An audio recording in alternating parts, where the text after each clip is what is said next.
Welcome to LiveDaf, your online Daf Yomi Shir.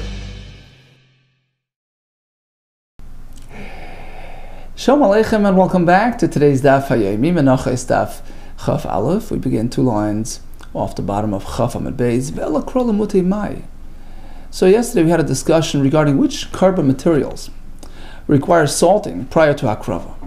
The pasuk cites mincha as the model, as the example of which needs salting.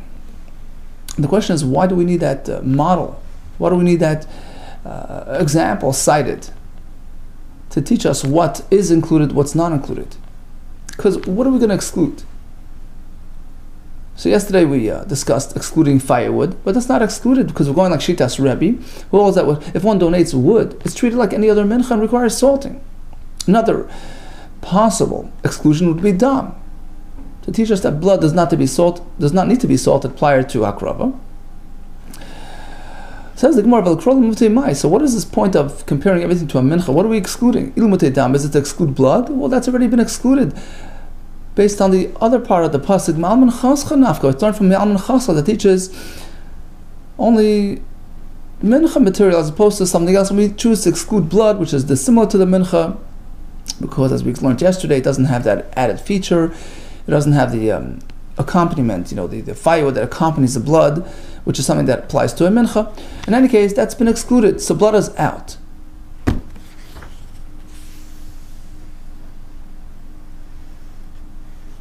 And if so, why do we need the pasuk to cite the mincha as the prime example, indicating that only something which is similar as opposed to others? What's the opposition? What are the others that you're excluding?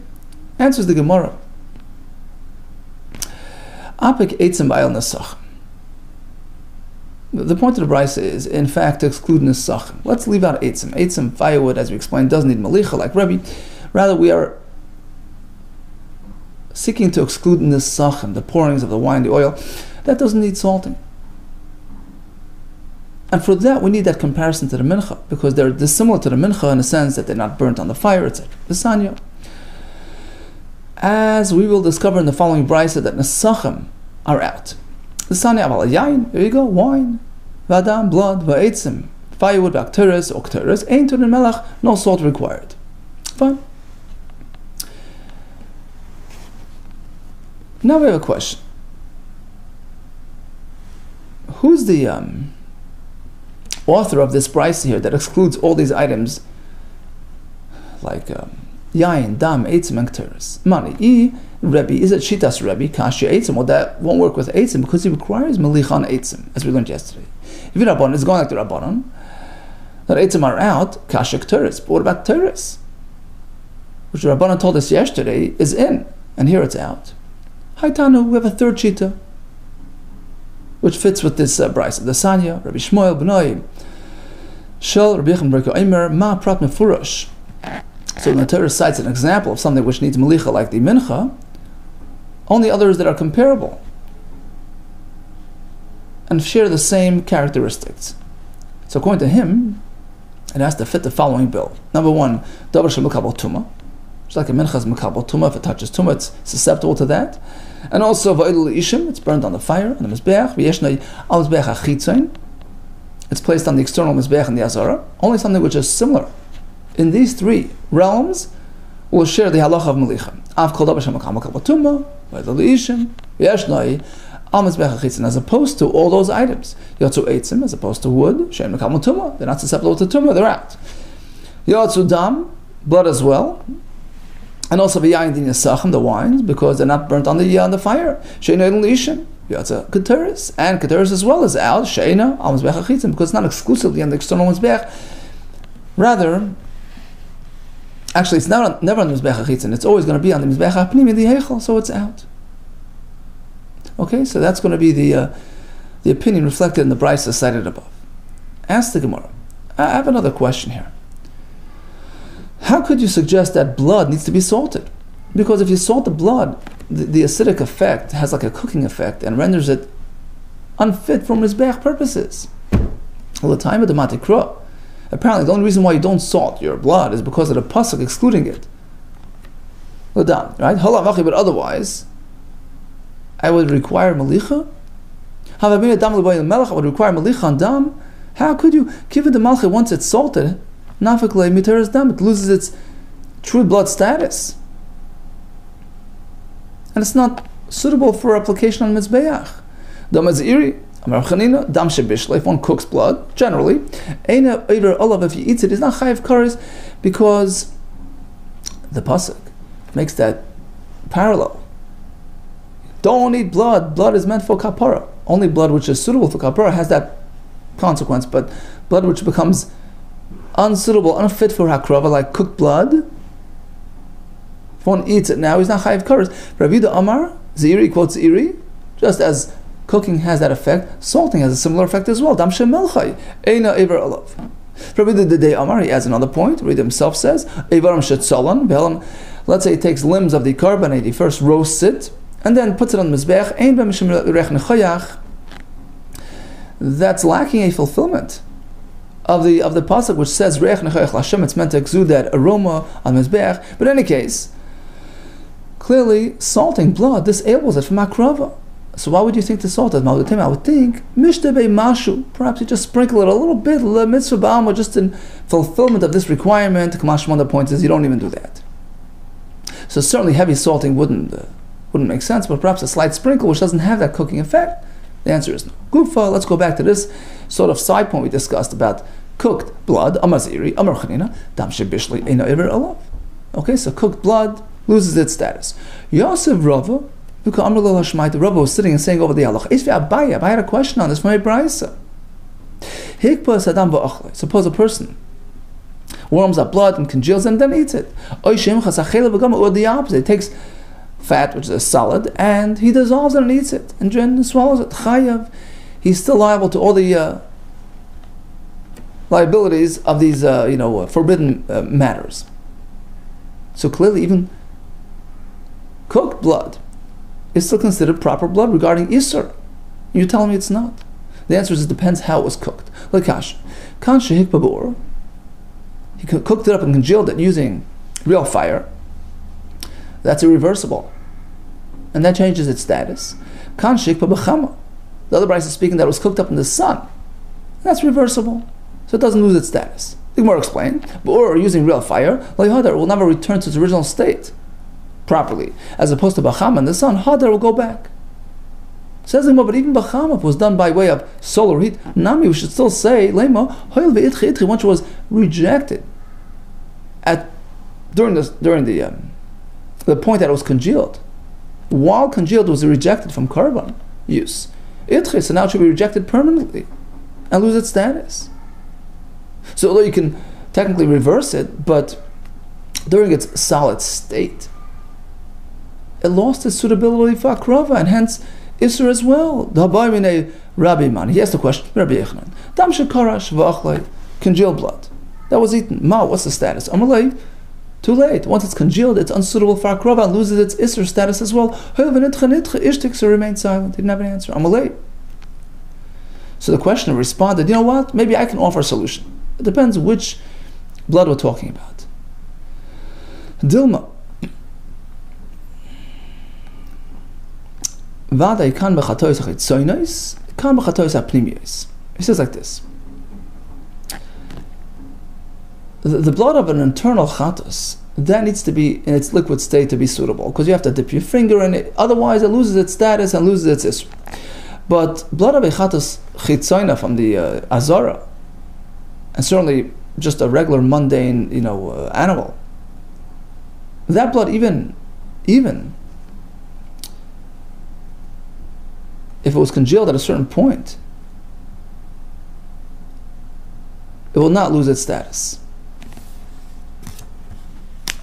So even while congealed, it's still going to be chayev. Why? Because, as we're going to see in a minute, that's still a ro'i for kapara, even in its solid state. So Rabbi responded. Abaye had suggested this answer. So Rabbi says, right on, actually, you just jogged my memory. At Kartan also, you reminded me something that Rav Chizda taught. He taught this very distinction between a carbon which must be in its liquid state as opposed to other carbonates, and certainly non-carbonates. where the blood status is retained despite its solid state. Congealed blood of a chatos, why? V'lakach. Amar Rachmana. Torah says, v'lakach v'nasan, take it and place it on the mizbeach. Amar Rachmana. There's no dipping and spraying. V'hai, even if it's congealed. Bar l'kicha nasino, you can still, take it and put it on the mizbeach. So it's suitable for atonement, suitable for akrava, and therefore if one eats it, he's chayiv, as opposed to the blood of a chatas apnimis, which needs to be in its liquid state to be suitable for its function. B'chatois hapnimius v'achalei there. If it solids up and he eats it, he's potter. Why v'taval v'hiza? The pasuk says, dip your finger and spray it. Amar Rachmana. That's what's required, which can't be done in this state. V'hai, and once it congeals, lav bar tefillah v'azo, it's impossible to do tefillah and azah.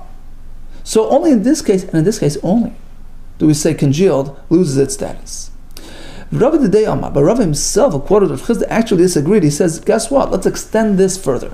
Because once we find that in certain instances, congealed still retains status, then by extension, all other scenarios as well.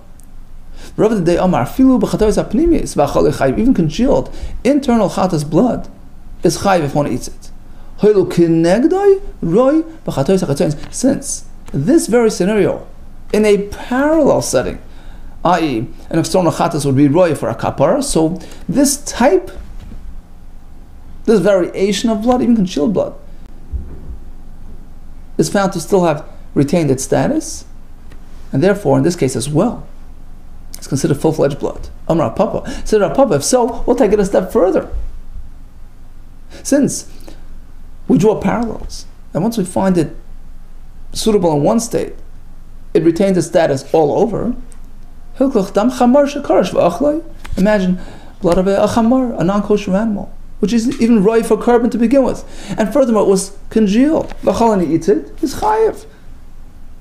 He violated Isser Dam. What do you mean?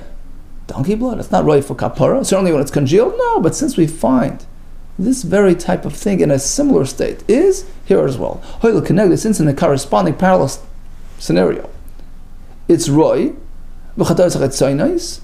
since blood in general, even congealed blood, can theoretically serve kapara purposes, such as in achatas achitzainus, any blood, even in a congealed state, is chayiv for eating it. Okay, further on the topic of blood, Amar of Gidl Amar Ziri. Dam. So blood which is present on a person's skin, ben lacha ben yavish, whether it's in its liquid form or it's somewhat congealed, it presents a chatzitza issue. If one is table like that in a mikvah, forms a barrier between the water and the skin. Maybe it comes a question from a brisa which says otherwise. Hadam, blood, vadyoy, ink, vadvash, honey, vachalav, or milk, yiveit and chayshin, only in their dry state.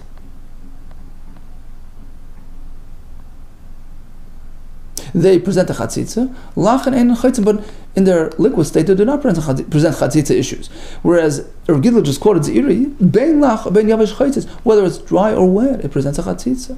Like Kashi answers like this: Ha the sarach. When Rav Gidl said dry is a problem, that's when it's. And when he says liquid is still a problem, that's when it began to sort of thicken and congeal.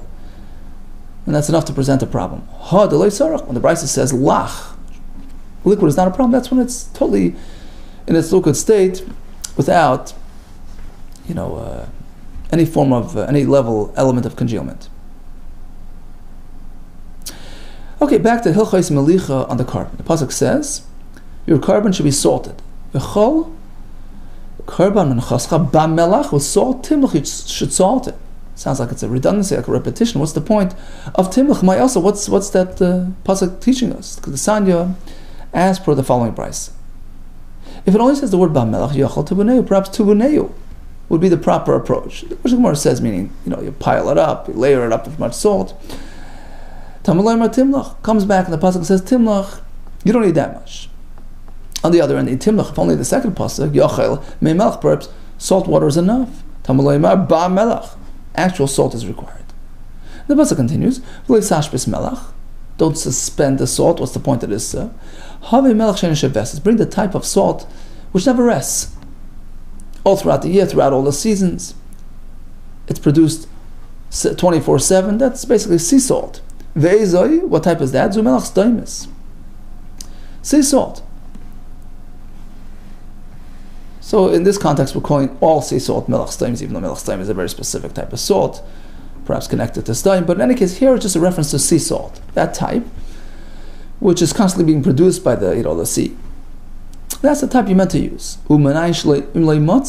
As opposed to mined salt, right? That's the other option, which is seasonal, right? It can't be mined, in the winter months, in the rain, and then certainly not on Shabbos. So the Torah prefers the first type. Perhaps you can't find sea salt, bring the mined salt. Yeah, takriv, the word takriv tells you that also works. Takriv kolshu. Furthermore, takriv tells us mikal mokim, even if you bring it from outside Eretz Yisrael. The word takriv teaches afilu b'Shabbos. You can even salt on Shabbos as part of the avodah. Even though heavy salting is considered a malacha, like ibud perhaps. In any case, the point is that it's allowed on Shabbos. Takriv tells you afilu b'tumah, even if there's a tumah issue, but it's a public carbon, you can do the avodah b'tumah, and salting is part of the avodah, which is allowed to done b'tumah as well. Now the Brisa began that the word timlach, Ramalach would teach us tivoineu. Perhaps tivoineu. No, you don't need tivoineu. What is tivoineu? Ma tivoineu? Amar Babrula, Amar Chakamar, Yachil yizboinenu. Perhaps you pile it on like hay in the cement. And the answer is no. Amalei Abaye. Says Abaye Yihochev. That's the meaning of the word of the pasuk. Yizboinenu. The Brisa wouldn't say yivoineu. It would say yizboinenu like Tevin. Yitboinenu. Elam Abaye rather says the Brisa meant Yachal Yasenu Kevinyan. Yivoineu means you build it up, you layer it up like, tons of salt. Amalei Rabbis. Rabbi responds again with a semantics issue. If that's the purpose of the Brisa, if that's the meaning, Yivnenu, it would say Yivnenu like a binyan. Elam Rabbi says, Rabbi, the Brisa meant Yachal Tivoineu. Perhaps you do Tivoineu. What does that mean? My Tivoineu. Rabashi Yachal Tivoineu is like bina, understanding, right? So there's chachma, the initial, exposure to the information. Then you have bina, the analysis and absorption, and further understanding. So perhaps you need to heavily salt this item to have it sort of absorbed like bina and internalized in the item. You have to pile it on until the flavor actually permeates the material like bina, which is the internalization of information and intellect. Tamalayim comes to the passage, says timlach, even a somewhat a superficial layer is enough. Ketidway says, so what's the bottom line? How do you proceed? Maybe a haver shall carbon, you bring the aver of whatever you're trying to salt. And you add a layer of salt on one side. Because you turn it over upside down, do the same on the other side, and that's enough. And put on the mizbech. Likewise, this process, this method is applied in salting meat before cooking. This is adequate. Don't need to pile it up.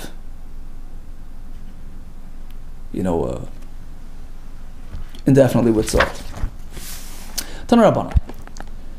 Melach shal gabi aver. So let's say there's some salt on the aver of the carbon.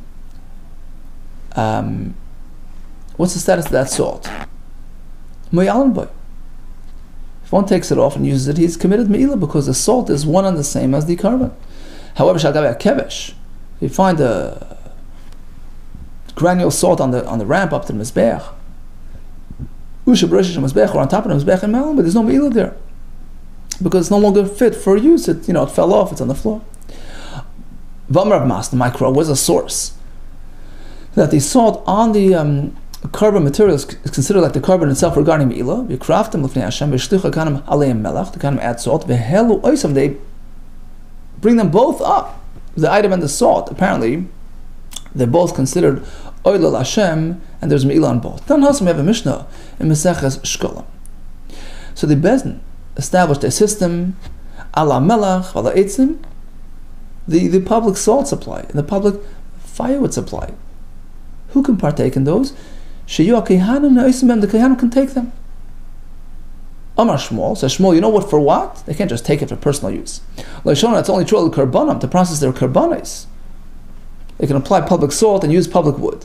But for personal consumption, they can't use that supply. Now, what did he mean when he said, L'karbanam yes, and l'achila loy? Because the more figured at this point, mal karbanam. The karbanam means that a kohen can partake in these supplies and add them to his karban that he's offering to Hashem. L'melech karbanam.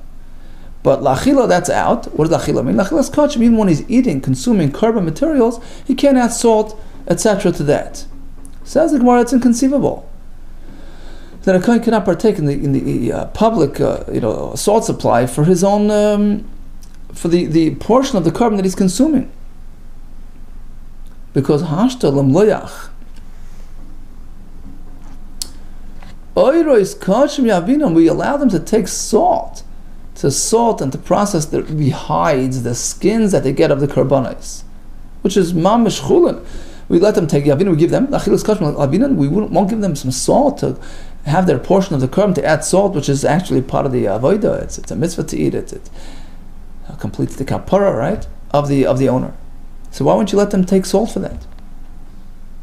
And what do we find that they can tap into the public supply of salt for the hides? The Sani, we have a brayz, Nimtzas at Omer. Turns out there are 3 locations where they kept the salt. Salt was placed in 3 locations. Number 1, B'lishas HaMelech, in the salt chamber. Shesham Molchen Eres Kachim. There you go. That's used for processing the hides. So clearly they can take that salt for that purpose. Okay, let's continue the brayza. The second location was Al Gabi HaKevesh, on the ramp up to the Mizbech. Shesham Molchen Mesayivon. That's what they used for salting the limbs. And a third pile, B'rosh Mizbech, on top of the Mizbech, which was kept free and clean of grease and anything else, and that was used to salt the menachos. Shesham Molchen HaKoimetz, for the koimetz, Valavonim, Akteres, Mechas Gan, Mashiach, etc., etc. Mechas Nesach Ma'asoiv. So it's been established that the Gehanim can take from the public supply for their hides, certainly to eat the karbanos. So why would you not allow that? Ella, rather, let's go back to Shmuel's statement. He said, Gehanim can partake for karban, not for achila. What does that mean? Ella mai, so certainly the karbanim means lachilas karbanim. Of course they can use it for their own karbanos in terms of offering, but even to eat, to add some public salt while they're eating their portion of the karbanos, that's also allowed. Lachilas karbanim, my lachila, when the Shmuel says, but not for achila, means for private achila. Achila de chulim, private food, that they can't use salt for. Well, obviously, chulim shita to use for their own personal food, of course, that's plainly evident. My bo hasam, what's the food doing there in the Beis HaMikdash? Doesn't belong there. Says the Gemara, yeah, it does belong there sometimes, because sometimes they have to supplement their karban materials with regular food, because they're meant to eat their portion of karban in a relaxed manner, in a royal manner, not starving and famished. So if there's just a little bit of karban to eat, they have to bring their own food to supplement it, to sort of get themselves going and get themselves somewhat satiated, like we find by karban pesach. It's meant to be eaten ala soiv, not the beginning of the meal while you're right, sort of towards the end when things are calm and relaxed in a royal, relaxed fashion. So here as well, sometimes they have to bring in private food to supplement. So even though they can bring their food, but they should not add public salt to that food. That's the point of Shmuel. As even though we learned that the pasuk says the Kehanim should eat yoichlu, and that teaches us that sometimes they have to add more food to prepare themselves to eat the karban material properly, the proper mindset. Sometimes they have to add chulin and truma to the meal. Why? Kadesh de nechela, so that the karban material should be consumed ala soiva while somewhat satiated. So even though that's allowed and that's recommended, still melach de kachim lo yavinu, we don't give them public melach, holy melach, for their private food. So basically, Shmuel gives us this sort of formula. Although the Mishnah allows the Kohanim to take melach, but only the karban, not lachila. We have 2 ways to understand. Either it means when they bring their karbanos, but not when they consume karbanos. The second approach was certainly they can use it for their karbanos and even consuming karbanos, but not to add it to their private foods. It appears that the second interpretation of Shmuel is the correct one. That all he's saying is use it for consumption of karban, not consumption of private food. But certainly, there's no need to say that they can use it when they offer their own karbanos. They're no different than a Yisrael karban. It makes more sense, because if we'll take the first approach, that Maila Karbana, when Shmuel says they can use it for Karbana, means Lamloyach, to salt their Karbanas, well, of course, why would they be different than Yisrael who can use the salt for his Karbanas? Time with Asni Bezdin. So it would appear, according to this avenue, that the allowance was because Bezdin made a special allowance for the Kohanim to take public melach for their Karbanas, to be makriv of their Karbanas. But otherwise they can't. Why not? Halay Asni Bezdin loy. But otherwise, there's no Tanai Bezdin, they can't do it. Why would they be different than a Yisrael? Hashti Yisrael Avina. If we give them to a regular Yisrael for his Karbanis, the Kohanim not? The Kohanim li Avinan? The Sanya. Where do we find that a Yisrael has access to the salt for his own Karbanis? The Sanya. Yochlo Imer. So perhaps if a person gets up and promises, offers a mincha, he has to bring his own salt? Just as he brings his own levina, as we'll see later. And perhaps that's correct. He should bring his own salt, because let's compare it to the levina, which has to be self-supplied. Nemar havi mincha vavi mel. Pasuk says, you know what? You bring a mincha, bring salt as well. V'nemar havi mincha vavi levina. And Torah says, when you bring a mincha, bring levina. Let's compare the salt, which accompanies the mincha, to the levina, which accompanies the mincha. Ma levina, just like levina has to be self-supplied. Perhaps salt has to be self-supplied. Perhaps take a different approach. Nemar havi mincha vavi melach. Torah says, bring your mincha with salt. V'nemar havi mincha vavi eitz, bring your mincha with firewood. Just like the firewood is publicly supplied. Ma eitzim mishal tzibur melach mishal tzibur. Perhaps the salt as well is publicly supplied. So now salt, is it privately supplied or publicly supplied? Which way? Do we compare it to the firewood, which is public, or levina, which is private? Let's see what's more comparable to. What does salt compare more to? Let's apply salt, which is applicable to all karbanis. Something which is likewise universal, like firewood. As opposed to levina, which is a very specific type of offering. It doesn't apply to all karbanis, only mincha. So once we compare salt to firewood, it's publicly supplied. Perhaps take a different approach. Let's compare salt, which is included in the same kli as the mincha, and let's compare it to levina. Midavar haba imam kli echad. Likewise, joins the mincha in the same kli, and just like that's privately supplied the salt as well, as opposed to firewood, which is a separate entity. We can't prove anything from firewood, which is not in the same kli. So which way is it? Bring your own, or use the public salt. Hamaleimar says the pasuk bris melach olam. So the word bris is related to salt. Well, else we find by the lechem apanim, meis bnei Yisrael bris olam. So we compare the two items, and we say just like that's publicly supplied, likewise every salt and every carbon is taken from the public melach supply. Malahalon mishal tzibah kam shal tzibah. So once we've established that by every Yisrael the salt is publicly supplied, why would I think a kohen is different? It goes without saying that he can use the same salt. So when Shmuel says carbon, yes, achila, no, for the kohen, he didn't mean hakrovas hakarbon. Of course, that's obvious. He meant they can add salt to their meal when they're partaking in the carbon consumption, but not for private food. Amalit of Martchal Ravashi, not so quick. Perhaps we can still accept the first interpretation of Shmuel's statement.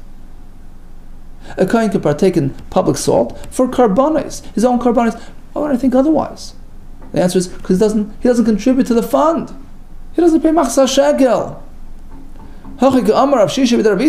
He explained like this. The point is, El ben Bukhri, according to Ben Bukhri, who says they don't send in the machzah shekel. So perhaps they're disenfranchised from the public salt supply, and that's why Shmuel has to tell us, you know what, we give it to them anyways. It's not as we find in the Mishnah. Amar Rabbi Yehuda, Heid ben Bukhri b'Yavne, Ben Bukhri testified in Yavne in front of the Chachamim. Kol kohen sheshoikel eni chayt. You know, a kohen doesn't have to contribute to the machzah shekel fund. Only those that were counted in the midbar. Shevet Levi was not part of the count. He doesn't have to. But if he does it, kol kohen sheshoikel, if he decides to do it, be a generous fellow. He hasn't sinned, meaning it's okay, because as we're going to learn later, he gives it, wholeheartedly. It's given over to the public fund. It's fine, but he doesn't have to. So bottom line is, according to this opinion, perhaps he's not allowed to access the public salt fund as well, And the answer is we give it to him for his use. So that's the point. Amalei Rechman Zaka, he disagreed. Like he actually not. Ella, just the opposite. A kohen has to contribute. If he fails to send in machzor shekel, he sins. Rashi brings the Gemara in Shkolim. It says Ze Yitnu Ze is numerically 12, all the 12 Shvatim, no exceptions. But the Kehanim found a way out. They applied this pasuk for their own benefit.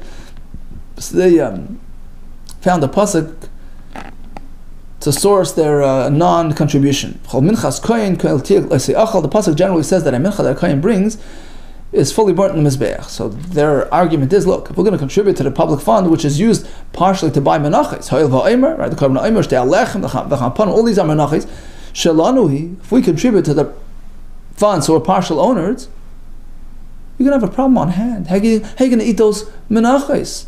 It's a minchas kohen, at least partial. Okay. So that's the machlekes. In any case, back to our discussion. According to Ben Bukhri, that they're not required to send in money. If they don't contribute, who says they can use public melech? That's the point of the Gemara. They could. Says the Gemara Ben Bukhri. Now, according to Ben Bukhri, just a side point, they don't have to contribute, but they can. If the kohen is not required to do it, if he brings the chaytu, it's a bad thing because the kuma'ayin chul nazara. Because now, whatever's purchased from that money is chulin.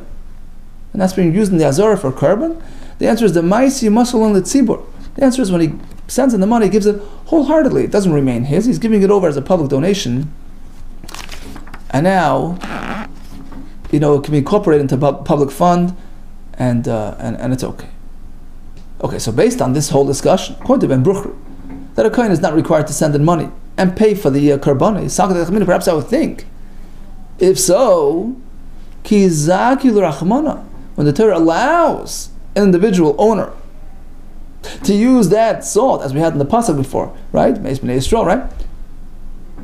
For his korban, perhaps it's limited to a Yisrael who paid for it. The Yisrael, the Islu Lishka, because they paid for the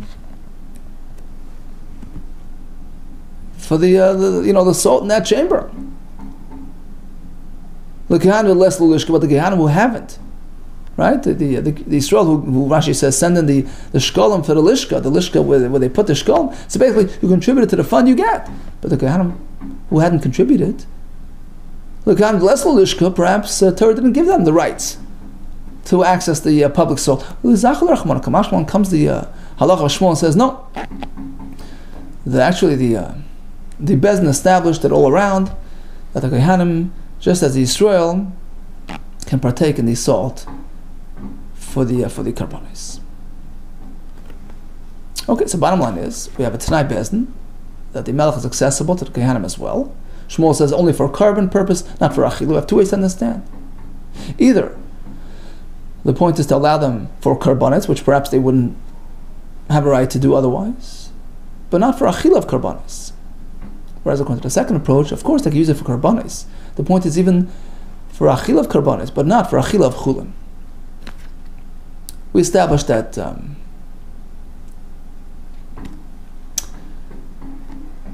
based on the Bryce and the pasuk that salt for korbanos are publicly supplied. We discussed which items need to be salted, which items not. We had a discussion regarding firewood, regarding dam, regarding nesachim, regarding keteris. We learned about cooked dam, which loses its status. Even salted dam loses its status. We discussed the process of malicha. I concluded that it just needs a light salting on both sides, and that the melach becomes sort of part and parcel of the korban with respect to me'ilah as well. All the best to you and much, much hatzlacha.